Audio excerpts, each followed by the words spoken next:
in the cool, pure air, tasting the rich oxygen and nitrogen. My eyes filled with tears. The sun hovered behind the horizon like an orange fireball. Sunny, that was the latest buzzword. It was talked about now with every breath, and suddenly I knew what it really meant.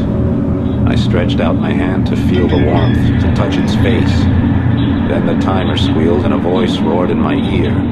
Simulation room S23, your time is up. Please move to the fast decompression chamber. 2 hours later, I was back at the helm of my ship, the Zukabus, leaving the pleasure centers of the Malay archipelago behind. The nano-fabric of my pilot's seat massaged my body as I accelerated on full dipole drive, spearing into the black heart of the lifeless ocean like a nightmare shattering a dream. But the oceans were no longer as dead as they seemed.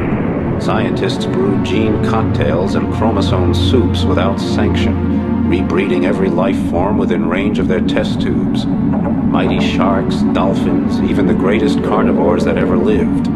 Primordial beasts that had terrorized the oceans 150 million years ago. The scientists did what they pleased, including creating new branches of life where evolution refused to go. They earned so many credits with their tinkering that even the most powerful computers struggled to keep up with the total. But behind the glittering facade of tungsten, titanium, and niobium, the calcareous whole of human existence was crumbling. The frequency of mass disasters increased dramatically. Amok runners, psychotics, high-tech slave drivers, gene adulterators, and slick techno-dealers prowled everywhere, plunging habitats and dwellings into chaos. My name is Emerald Deadeye Flint. I'm tracking down the remaining bionts scattered throughout the oceans. Each one a potent germ posing danger to the world of Aqua. I carry out the Biont mission with my 4 wing pilots, Desgrange, Piccolini, Harper, and Bonham, and my onboard computer, Sally. My clients are international, representing every government.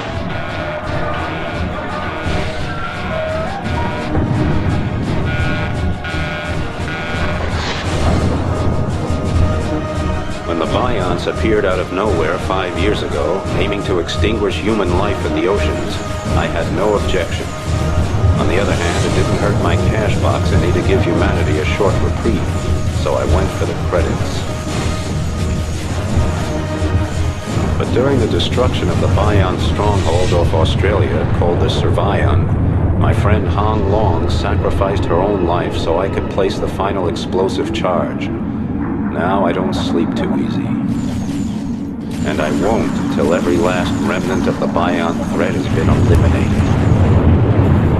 My last job was in Neapolis, the capital of the Atlantic Federation. Neapolis, home to the eccentric techno-bourgeois, a genetically zapped and nano-tuned group wasting their senseless lives trying to establish the optimal political system in Aqua. All the while, Neapolis sinks deeper and deeper into a slick of pseudo-democracy, racism, techno-devotion, and corruption. Now the new line, who call themselves Democrats, are making the capital ungovernable, leading only to endless discussions, bureaucratic acrobatics, and a weakened city with a leaderless army. I was glad I was finished there and on my way to the tornado zone in the Eastern Pacific. People take drugs in the tornado zone instead of ingesting nanorobots for cures, and their free-thinking attitude translates into free action as well. I was homesick, and I missed every screwball and dangerous freak who'd be waiting there to greet me. On the way, I made a short side trip to the Argentine basin to see my friend, El Topo, the Mole. Nobody pulls strings like El Topo, who can get almost anything done behind the politicians' backs. El Topo murmured something to me about an important job, a secret scientific sensation. I got a little bored until he came to the part about earning lots of credits. So I went to Magellan and spent a few hard hours at Mariner's Pride, a rotten workers' dive, where I downed mid-brain assassins with a few old friends. Just as the world turned into the carousel I was hoping to ride, I caught sight of some jerk clearing off with the Zuka bus. I had never thought about that happening.